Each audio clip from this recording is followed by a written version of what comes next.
एक बार की बात है, एक छोटे से गांव में एक गरीब किसान रहता था। वह अपनी सब्जियां बेचकर अपना गुजारा करता था। किसान ने अपनी सब्जियां उगाने के लिए बहुत मेहनत की थी, इसलिए उसका दाम थोड़ा ज्यादा था। एक दिन वह अपनी सब्जियां बेच रहा था कि एक ग्राहक आया और सब्जियों के ऊंचे दाम सुनकर नाराज हो गया। भैया, इतनी महंगी सब्जियां बेच रहे हो, ये कैसे चलेगा? इतने महंगे दामों पर कौन खरीदेगा? भाई समझो, ये सब्जी नहीं है, मेहनत की कमाई है। दिन रात खेतों में मेहनत की है। मौसम का असर, पेट्रोल का दाम, हर चीज का असर होता है। लेकिन गरीब आदमी इतने महंगे दामों पर कैसे खरीद सकता है? तुम सही कहते हो भाई, लेकिन मैं भी मजबूर हूं। खर्चे बढ़ गए हैं। खेतों का किराया, फसल के बीज और बाजार तक पहुंचाने का खर्च। मैं अपने परिवार का भरण पोषण भी कर रहा हूं। ठीक है भाई, मेहनत की कदर करनी चाहिए, पर सोचो, अगर सब मिलकर काम करें और दाम कम करें तो सबका भला होगा। आप सही कह रहे हैं। मैं जो भी कर सकता हूं करने की कोशिश करूंगा, लेकिन आपको भी समझना चाहिए, महंगाई का जमाना है। मैं सब समझ रहा हूं।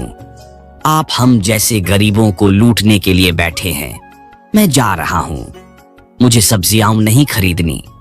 यह सुनकर किसान बहुत दुखी हुआ, क्योंकि उसने बहुत मेहनत करके सब्जियां उगाई थीं। उसकी सब्जियां बिक नहीं रही थीं और उसे समझ नहीं आ रहा था कि अब क्या करे। थोड़ी देर बाद एक व्यापारी आया। उसने किसान से कम दाम पर सब्जियां खरीदने की कोशिश की।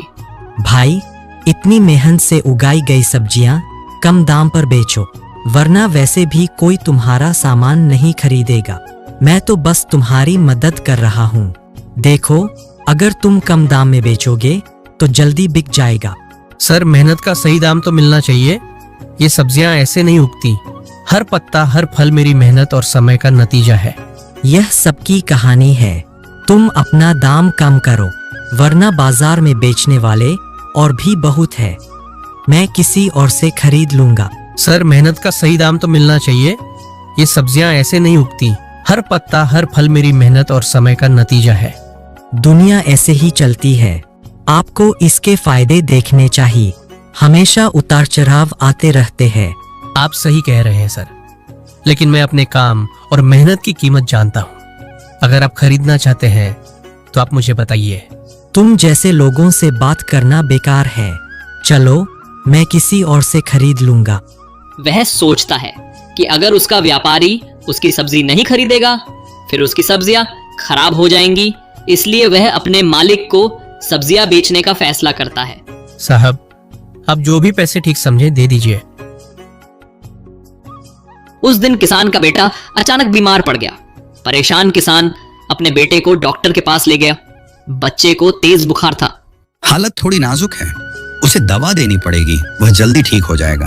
डॉक्टर, कृपया मेरे बेटे को दवा दीजिए। मैं चाहता हूं कि मेरा बेटा जल्दी ठीक हो जाए। बस यही मेरी इच्छा है। बेशक, मैं तुम्हें दवा दूंगा, लेकिन तुम्हें इसके पैसे देने होंगे। इलाज करना जरूरी है, लेकिन दवाई भी महंगी है। डॉक्टर साहब, अभी हमारे पास पैसे नहीं है। यह महीना पहले ही मुश्किल भरा रहा है। कृपया हमारी मदद करें। हम आपको बाद में पैसे दे देंगे। मैं आपकी स्थिति समझता हूँ, लेकिन देखो, मेरे लिए बिना पैसे के दवाई खरीदना संभव नहीं है। मैं कम पैसे में दवाई दे दूंगा। किसान के पास पैसे नहीं थे, लेकिन उसने पैसे इकट्ठे करके दवाई खरीदी। अब उसके पास कुछ भी नहीं बचा है। हमने दवाई खरीदी, लेकिन अब हमारे पास कुछ भी नहीं बचा है। सारा पैसा दवाई पर खर्च हो गया। घर में अन्न का एक दाना भी नहीं है। बच्चे भूखे हैं। अब क्या करेंगे? सारा पैसा दवाई में खर्च हो गया। मैंने सोचा था कि कुछ पैसे बचा लूंगा, पर अब मेरे पास कुछ भी नहीं बचा है। अब हम क्या करेंगे? बच्चे भूखे हैं, हमें कुछ करना ही होगा। और क्या कर सकते हैं? दवाई जरूरी थी। अगर हम दवाई नहीं लाते तो मेरे बेटे की जान खतरे में पड़ जाती। अब हमारे पास कोई दूसरा रास्ता नहीं है। हमें पैसे उधार लेने पड़ेंगे। हमें किसी से मदद मांगनी पड़ेगी, नहीं तो हम भूख से मर जाएंगे। हमें किसान से पैसे उधार लेने पड़ेंगे। लेकिन उसने तो मुझे पहले ही कर्ज में डाल दिया है। अब अगर मैं फिर से उसके पास जाऊं तो मुझे नहीं पता कि उसकी और क्या हालत होगी। हम क्या कर सकते हैं? हमारे पास कोई और विकल्प नहीं है। भूख कोई शर्त नहीं है। किसान से बात करो, शायद वह हमारी मदद करेगा। ठीक है, कोई दूसरा रास्ता नहीं है। मैं किसान के पास जाऊंगा। देखूंगा क्या होता है। अगले दिन वह किसान के पास जाता है। किसान जी, मेरे पास कुछ भी नहीं बचा है। मैंने सब कुछ दवाइयों पर खर्च कर दिया है। मुझे कुछ पैसे उधार दे दो, मैं बहुत मुश्किल में हूँ। शिवा, तुम फिर से पैसे मांगने आए हो? तुम पिछला उधार भी नहीं चुका पाए और अब फिर से पैसे? ऐसे काम नहीं चलेगा। सर, मेरी मजबूरी समझिए। बच्चा बीमार था, उसके इलाज में सब कुछ खत्म हो गया। मैं वादा करता हूँ कि अगली फसल के बाद मैं अपना सारा कर्ज चुका दूंगा। बस इस बार मेरी थोड़ी मदद कर दो। मैं हमेशा किसान की बात सुनता हूँ, लेकिन मुझे गारंटी चाहिए। सुनो, मैं तुम्हें पैसे दूंगा, लेकिन इस बार ब्याज भी ज्यादा लगेगा और अगर समय पर नहीं चुकाया तो तुम्हारी जमीन मेरे नाम हो जाएगी। क्या तुम्हें यह शर्त मंजूर है? साहब, मेरे पास और कोई रास्ता नहीं है। तुम्हारे बिना तो मैं अपने परिवार का पेट भी नहीं भर पाऊंगा। मुझे तुम्हारी सारी शर्तें मंजूर है। ठीक है, पैसे ले लो, लेकिन याद रखना तुम्हें अगले महीने तक अपना सारा कर्ज चुकाना है। अगर तुम नहीं चुकाओगे तो तुम्हारी जमीन मेरी हो जाएगी और इस बार माफी नहीं मिलेगी। धन्यवाद सर, मैं अपनी तरफ से पूरी कोशिश करूंगा। भगवान आपको सुरक्षित रखे। शिवा बहुत परेशान था। एक दिन एक साधु उसके घर आया और भीख मांगने लगा। बेटा, मुझे भी कुछ भिक्षा दे दो। शिवा थोड़ा चौंका, फिर बिना कुछ कहे अंदर चला गया।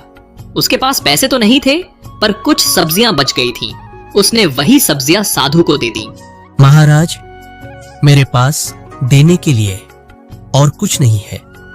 ये कुछ सब्जियां हैं, आप इनसे संतुष्ट हो सकते हैं तो ले लो। बेटा, आपकी हालत देखकर लगता है कि आप बहुत चिंतित हैं। आप इतने चिंतित क्यों हैं? क्या कोई बड़ी समस्या है?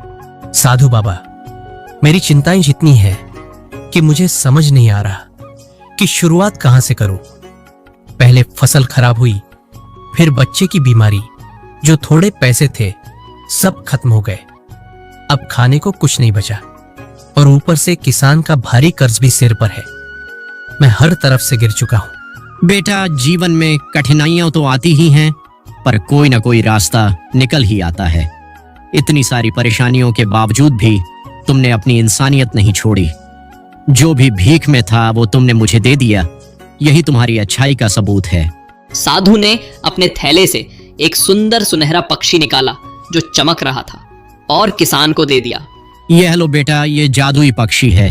जब तक ये तुम्हारे पास रहेगा तुम्हारे जीवन में सुख समृद्धि बनी रहेगी। लेकिन याद रखना, इस पक्षी का कभी दुरुपयोग मत करना और दूसरों की मदद करना कभी मत छोड़ना। साधु बाबा, यह पक्षी वाकई जादुई है। क्या यह मेरी सारी समस्याएं हल कर देगा? बेटा, ये पक्षी तुम्हें सिर्फ रास्ता दिखाएगा। आपको कड़ी मेहनत करनी होगी और अच्छे काम करने होंगे, लेकिन हाँ, जब तक ये आपके पास रहेगा आपकी परेशानियां दूर हो जाएंगी। बस इसका ख्याल रखें और इसका इस्तेमाल कभी भी दूसरों को नुकसान के लिए न करें। साधु बाबा, आपने मेरी डूबती नाव को किनारे लगा दिया है। मैं आपका यह उपकार कभी नहीं भूलूंगा। जाओ बेटा, भगवान तुम्हारा भला करे। याद रखो, सत्य और भलाई ही सबसे बड़ी दौलत है। साधु ने यह कहा और चला गया। शिवा ने चिड़िया को अपने पास रख लिया। भाई शिवा, कैसे हो तुम? मुझे पता है कि मैंने कई सालों से तुम्हारे पैसे नहीं लौटाए हैं, पर आज मैं उस गलती को सुधारने आया हूं। तुम इतने सालों बाद अचानक कैसे याद आ गए? तुम तो मुझे बिल्कुल भूल ही गए थे। मुझे पता है कि मैं गलत था शिवा। मेरी स्थिति बहुत खराब थी, लेकिन मैं तुम्हारा कर्ज कभी नहीं भूला। आज मैं पूरा पैसा लेकर आया हूं। लो, अपना सारा पैसा वापस ले लो। शिवा हैरान है, उसे समझ में नहीं आ रहा है कि क्या कहे। अचानक तुम्हें ये सब कैसे याद आ गया? इतने सालों बाद कोई खबर नहीं, कोई संदेश नहीं, और अब तुम पैसे लौटा रहे हो। शिवा, मैंने बहुत सी गलतियां की हैं, लेकिन अब मैंने अपनी जिंदगी को सही रास्ते पर ले जाने का फैसला कर लिया है। मैं तुम्हारा एहसान कभी नहीं भूलूंगा। आज मैंने तुम्हारा कर्ज चुका दिया है ताकि मेरे दिल का बोझ हल्का हो जाए। इतने सालों के गुस्से के बावजूद मैं तुम्हें माफ करता हूं। अच्छा हुआ कि तुमने आज अपना कर्ज चुका दिया। मुझे उम्मीद है कि अब तुम अपना जीवन ठीक से जियोगे। तुम्हारा भरोसा टूटने के बावजूद तुमने कभी मेरे खिलाफ कुछ नहीं कहा। मैं इसे कभी नहीं भूलूंगा। शिवा, आज मेरी बात सुनने और मुझे माफ करने के लिए तुम्हारा शुक्रिया। यह कहकर उसका दोस्त वहां से चला जाता है। थोड़ी देर बाद वैद्य जी आते हैं। नमस्ते भाई शिवा, मैं बिना बताए आ गया। मेरा तुम्हें परेशान करने का कोई इरादा नहीं था, लेकिन मुझे तुमसे कुछ जरूरी बात करनी है। वेद जी, अंदर आओ।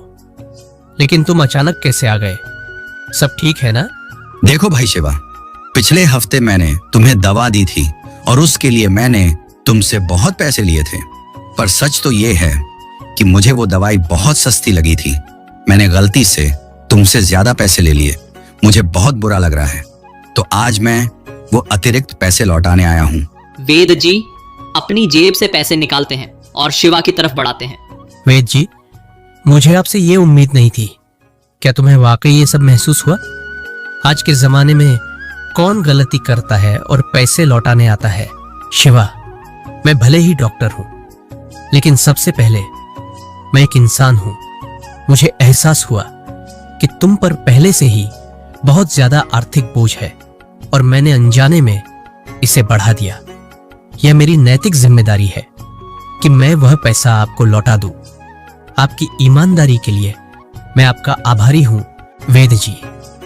सच कहूं तो मुझे लगा था कि अब ये पैसे खत्म हो गए हैं, लेकिन आज तुम्हारी ईमानदारी देखकर मेरे दिल को सुकून मिला है। शिवा, मेरा हमेशा से मानना रहा है कि इंसानियत सबसे बड़ी चीज है, चाहे वह डॉक्टर हो या कोई और। हमें ईमानदारी का रास्ता कभी नहीं छोड़ना चाहिए। आप सही कह रहे हैं वेदा जी। आज की दुनिया में ऐसे लोग बहुत कम मिलते हैं। आपने मुझे सिखाया कि गलती करना और उससे सुधारना सबसे महत्वपूर्ण बात है। वेद जी वहां से चले जाते हैं। शिवा, कुछ दिनों से देख रही हूँ कि अचानक हमारे यहाँ सब ठीक हो रहा है। जिन लोगों को पैसे मिलने की उम्मीद नहीं थी, वे भी पैसे लौटा रहे हैं। पहले आपके दोस्त, फिर वेद जी, और अब खाने की कोई कमी नहीं है। ये सब कैसे हो रहा है? सुनीता, मुझे पता है कि ये सब अचानक हो रहा है और तुम्हें अजीब लग रहा होगा, लेकिन इसके पीछे एक खास वजह है। क्या वजह? शिवा, क्या तुम मुझसे कुछ छिपा रहे हो? नहीं, मैं कुछ नहीं छिपा रहा। दरअसल कुछ दिन पहले जब मैं बहुत परेशान था और कुछ समझ नहीं पा रहा था, तो हमारे घर एक साधु बाबा आए। उसने मुझसे भिक्षा मांगी और मैंने उसे थोड़ी सब्जियां दी। फिर उस साधु बाबा ने मेरी हालत देखी और समझ गया कि मैं कितना परेशानी में हूं। उसने मुझसे मेरी समस्या पूछी और जब मैंने उसे सब कुछ बताया तो उसने मुझे एक जादुई पक्षी दिया। उन्होंने कहा कि जब तक यह पक्षी हमारे साथ है तब तक हमारे जीवन में खुशियां रहेंगी। जादुई पक्षी। तुमने मुझे ये सब पहले क्यों नहीं बताया शिवा? शिवा उस पक्षी की ओर इशारा करता है जो एक कोने में बैठा है। वह सुनहरा पक्षी शांत और उज्जवल दिख रहा है। सुनीता उसे देखकर चौंक गई। देखो, यह वही पक्षी है जिसने हमारी किस्मत बदल दी। साधु बाबा ने मुझे इसे अच्छे कामों में इस्तेमाल करने को कहा था।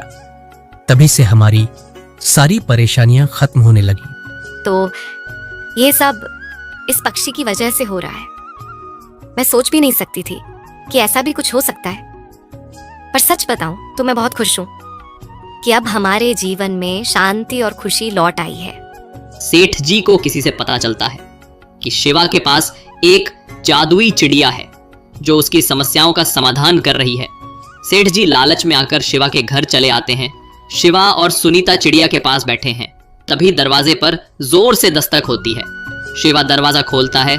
सेठ जी उसके सामने खड़े हैं। उनके चेहरे पर बड़ी सी मुस्कान है जिसे देखकर शिवा बहुत खुश हो जाता है। सेठ जी, मैं आपका कर्ज नहीं भूला हूं। मैं जल्द ही आपका पैसा चुका दूंगा। बस मुझे थोड़ा और समय दे दो। अब मेरे पास तुम्हें समय देने का कोई कारण नहीं है। अगर तुम्हारे पास पैसे नहीं हैं, तो मुझे अपना जादुई पक्षी दे दो। इससे मेरे पैसे चुक जाएंगे। शिवा का चेहरा उतर जाता है। वह समझ जाता है कि सेठ जी का इरादा क्या है। वह डरकर गिड़गिड़ाने लगता है। सेठ जी, यह पक्षी मेरे परिवार की आखिरी उम्मीद है। बाबा ने कहा था कि इसका दुरुपयोग नहीं करना चाहिए। मुझे कुछ समय दो, मैं कर्ज चुका दूंगा। इस पक्षी को मत लेना। चुप रहो शिवा, मेरा तुम्हारा कर्ज है और जब तक यह चुकाया नहीं जाता तुम्हारा कुछ नहीं है। मैं यह पक्षी ले जा रहा हूँ। शिवा लाचार होकर उसे रोकने की कोशिश करता है, लेकिन सेठ जी उसकी एक नहीं सुनते। सेठ जी, ऐसा मत करो। यह पक्षी मेरे परिवार की भलाई के लिए है। कुछ दिन और रुको, मैं तुम्हारे पैसे चुका दूंगा। मैं तुम्हारी भावनात्मक बातें नहीं सुनना चाहता। अब यह पक्षी मेरा है। देखते हैं ये मेरे लिए क्या कर सकता है। सुनीता असहाय होकर देखती रहती है, पर वह कुछ नहीं कर पाता। शिवा अंदर से टूट जाता है, लेकिन मन ही मन सोचता है कि वह अपना कर्ज सही तरीके से चुकाएगा और चिड़िया को वापस लाएगा। सेठ जी के मित्र उनके घर आते हैं। सेठ जी, कैसे हैं आप? बहुत दिनों बाद आपसे मिलने का विचार आया। गोपाल, क्या बात है? आज बहुत खुशी का दिन है। बैठो, मैं चाय पानी लेकर आता हूँ। चाय पानी ही रहने दो। आज मैं आपके लिए एक बढ़िया ऑफर लेकर आया हूँ। क्या ऑफर है?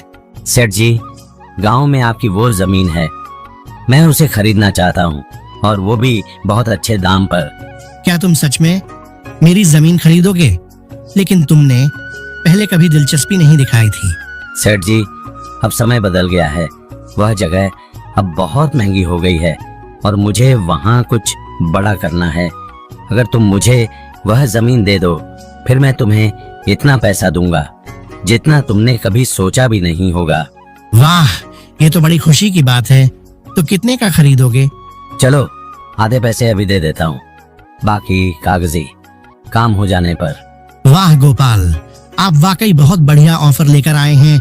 ये रही आपकी जमीन। आप सही फैसला कर रहे हैं सेठ जी। न मैं तुम्हें अभी पैसे दे देता हूँ, बाकी काम भी जल्दी ही निपटा दूंगा। गोपाल वहां से चला जाता है। वाह, क्या दिन है इस जादुई चिड़िया का। वाकई किस्मत बदलने वाली साबित हो रही है। इतने में जादुई चिड़िया मौका देखकर वहां से भाग जाती है। शिवा अपने घर के बाहर बैठा है, तभी अचानक जादुई चिड़िया वापस आ जाती है। चिड़िया के आते ही शिवा के चेहरे पर खुशी और हैरानी साफ झलकती है। अरे, ये तो वही जादुई चिड़िया है, लेकिन ये फिर मेरे पास कैसे आ गई? तभी बाबा वहां आते हैं। क्या बात है शिवा? बाबा, मैं तुम्हें सब कुछ बता दूंगा। सेठ जी ने मुझसे मेरी चिड़िया छीन ली थी। उन्होंने कहा था कि उसकी मदद से वे और अमीर बन जाएंगे, लेकिन अब यह पक्षी उससे भागकर मेरे पास वापस आ गया। यह जादुई पक्षी सिर्फ तुम्हारे लिए है।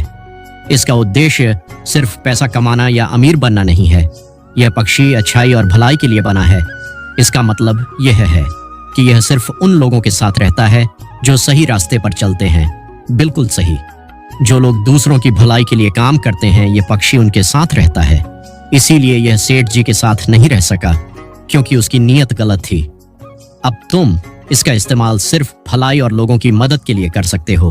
अब मुझे समझ में आया कि यह पक्षी वापस क्यों आया। मुझे इसका इस्तेमाल सिर्फ अपने फायदे के लिए नहीं, बल्कि दूसरों की भलाई के लिए करना चाहिए। शिवा, याद रखो, जब तुम दूसरों की मदद करोगे तो तुम्हारी खुशी भी बढ़ेगी। यही इस चिड़िया का असली जादू है। तुम सही कह रहे हो बाबा। अब से मैं इस पक्षी का उपयोग केवल लोगों की भलाई के लिए ही करूंगा। अगले दिन सेठ जी अपने घर में चिंतित और परेशान हैं। तभी उनका मित्र गोपाल आता है। गोपाल, तुम आ गए हो। अब हमारी जमीन का सौदा पूरा कर दो। तुम्हारे साथ ये सौदा करके मैंने एक बड़ा मौका हाथ में लिया है। सेठ जी, मैं आपसे बात करने आया हूँ, लेकिन बात कुछ और है। क्या हुआ गोपाल, तुम ऐसा क्यों कह रहे हो? सेठ जी, मैंने सोचा था कि इस जमीन से मुझे बड़ा फायदा मिलेगा, लेकिन अब स्थिति बदल गई है। मुझे समझ आ गया है कि यह सौदा मेरे लिए सही नहीं है, इसलिए मैं यह जमीन नहीं ले सकता। तुम ऐसा कैसे कह सकते हो? तुमने तो आधे पैसे दे दिए थे, अब तुम्हें सौदा पूरा करना है। सेठ जी, मैंने जो पैसे दिए थे उनमें से आधे पैसे मैं वापस ले रहा हूँ। अब मुझे इसमें कोई फायदा नहीं दिखता। मैं इस जमीन में नहीं फंस सकता। गोपाल, तुम समझ नहीं रहे हो। अगर तुमने ये सौदा रद्द कर दिया तो मैं पूरी तरह बर्बाद हो जाऊंगा। मुझे माफ कर दो सेठ जी, पर अब मैं और घाटा नहीं उठा सकता। तुम जो भी सोचो, पर मैंने अपना फैसला ले लिया है। मैं अपना पैसा वापस लेने आया हूँ। गोपाल आधा पैसा वापस ले लेता है। सेठ जी के चेहरे पर चिंता और निराशा के भाव हैं। सब कुछ खत्म हो गया, जमीन चली गई, गोपाल भी चला गया। अब मेरे पास कुछ भी नहीं बचा है। मैं पूरी तरह बर्बाद हो चुका हूँ। काश मैं लालच न करता तो मैं बर्बाद न होता। शिवा की चिड़िया मुझसे दूर क्यों भागी? अब समझ में आया। मैंने सिर्फ अपने फायदे के बारे में सोचा था।